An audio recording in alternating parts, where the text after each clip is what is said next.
Hi everybody, Adam Steele here, and today I'm going to be looking at a slightly nerdy question, but one that I've never really looked at before, and that is, can you change out the power amp valves for a different type in certain amps?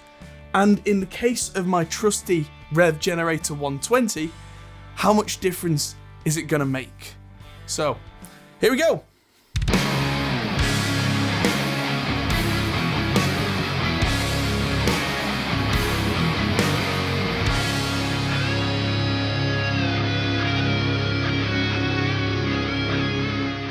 Now, the Generator 120 Mark III, which is what I have here, is a fantastic sounding amp, made in Canada, and it's designed in a particular way so that you can swap out the power valves for different types. Now, to be super clear, not every valve amp is designed to be able to do this. A lot of valve amplifiers, if you change out power tubes, valves if you will, for a different type, that can often put too much voltage across things like transformers and other circuitry and can cause explosions, fires, all sorts of bad stuff. So consult the manual or ask the manufacturer of whatever amp you have. Now, in this instance, this is the Generator 120 Mark III, as I said, and it sounds great, and it comes with 6L6 valves. 6L6GCs specifically, and it comes with 4 of them, and that's how it comes as a stock default. And it sounds great, but there's something I'm looking for, and it's just an extra tiny little something. It's not like changing the circuit, it's going to be a tiny little change, but what I'm going to do is I'm going to change out half of these valves for KT88s, which are these huge things, the ones that I've got the Gold Lion brand on, and I'm going to change the other half out for EL34s. Now again, even fewer amps can do this, where you can change different pairs of valves when there are 4 of them in there. It has been done a lot in amps that have been modified, and more modern designs have been made with this in mind. This one in particular, I know you can do that. It actually says so in the manual. So what we're going to do is we're going to do a side-by-side shootout. And so I have my trusty guitar here, and what I'm going to do is something a little bit weird. I'm not plugged directly into this amp, and this is for consistency. This is currently plugged straight into a DI box. I'm plugged into a DI from Orchid Electronics, and that's going into one of my lovely preamps over there. Now what's happening from there is that's going into the computer, into Reaper, and live, that's coming straight back out into this reamp box from Signal Art Electronics. And that is going straight into the Revv, and I'm recording both the 2 notes load box output on this, and also I have a dynamic mic on this Victory cabinet down here, just out of shot. I'll get a nice kind of B-roll of that for you there. It's just outside of the camera. So then we can see what it sounds like through a cab and see if the embedded load box version sounds any different. And the reason I've done it this way around is now I can play a few things in live, and then when it comes back to it later, I can just use the reamp output, make sure none of the values, none of the knobs have been touched, and that will give us some consistency. That way we can say it's not my playing that's changed to react to the sound of the valves. It's not anything to do with any of the controls that's changed. It's only the power valves and their biasing, which we're going to talk about after I record these in. So I'm going to do a little bit of a piece on each of these channels. I'm going to do it in order: blue, green, purple, and red. Then we're going to turn this off, let it cool down so it doesn't burn me, and we'll get out the multimeter and the valves, and we'll talk through how you change and bias a valve set.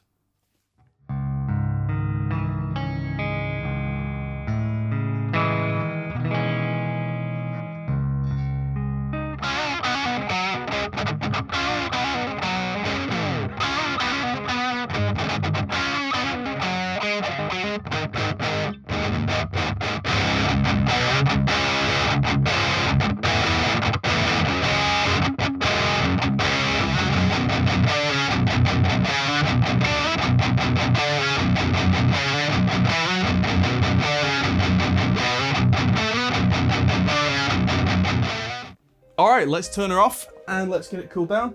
And let's see about changing them valves. All right, so I've got the amp out of its case. And as you can see, I've got the new valves in. They're big and chunky. And on this screen here, you can see that I've plugged my...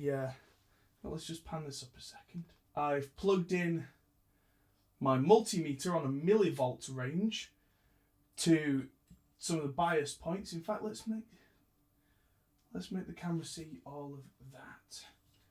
That's awesome. All right, so now what we do, and this is a really scary bit, is we turn on the amp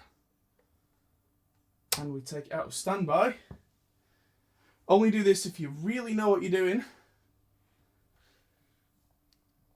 Wait for that to warm up a little bit. And you'll start to see several millivolts coming up across that. I've made sure that the bias points, which are in between these valves, which is really annoying, are as far left as they will go. And so this is the bias point for the KT88s. And as far left as it'll go, it seems to settle around 50 millivolts. Now, according to the manual, and you should always check the manual for this kind of stuff. According to the manual, the safe range is between 90 and 110 millivolts on these two particular valves. So I'm going to get my screwdriver into this point, which is in between them there, really annoying. And I'm going to turn it up until we see about 95, because I want it very slightly cold. 93, a little bit more, 97. 97. I'll take 97. If their ideal recommendation is 100, and I'm going very slightly colder than that, I'll take it. So, now I need to change my bias point for the other two valves, which are currently frigid. And the recommended range for these is between 60 and 80 millivolts. So, with my screwdriver in bias point, there we go. Slowly bring it up. There we go. Until it says down a bit, down a bit, down a bit. 78, slightly on the hot side. That's what I want. I actually want a bit more of a hot bias on the EL34s because I want more of their character, and a bit of a colder bias on the KT88s because I want them to be slightly more linear. They're fairly linear anyway, but yeah, cold bias for them, hot bias for the others. So let's turn the whole thing off, close it back up, get it back in the head shell, and see how it sounds. Alright, now let's change some channels while this reamps with the new valves, which are now up to temperature. And let's see how these sound. Again, channels 1, 2, 3, 4 in that order. We'll do back to back later.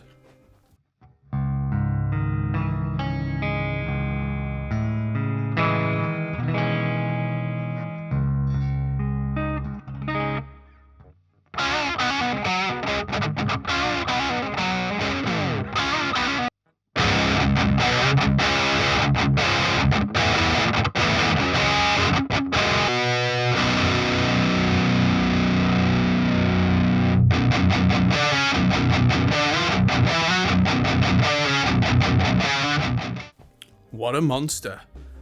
There we go. So my impressions, I think, and I'm going to confirm this when I play them back to back in a minute so I can compare them. I think the KT88s are providing more low-end fullness, especially on the clean channel. I'm definitely hearing that the clean has more weight to it. Hopefully that's not just a preconception. I'm going to A-B them in a second. Definitely like the purple channel with more weight behind it. Yeah, it's not as focused on the low end, but I like a big fat low end coming from the amp, and then I like to shelve it off in the mix at a point that I choose. because it's not just about how much bass you have, it's about the openness and clarity of that bass, and I like it not to be valve driven on the low end if possible. But those EL34s are definitely on channel 2 helping with the kind of the bite there. Again, might just be making this up. Let's listen to them back to back and see what we hear.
An interesting set of results. I didn't hear much difference on the microphone on the cab.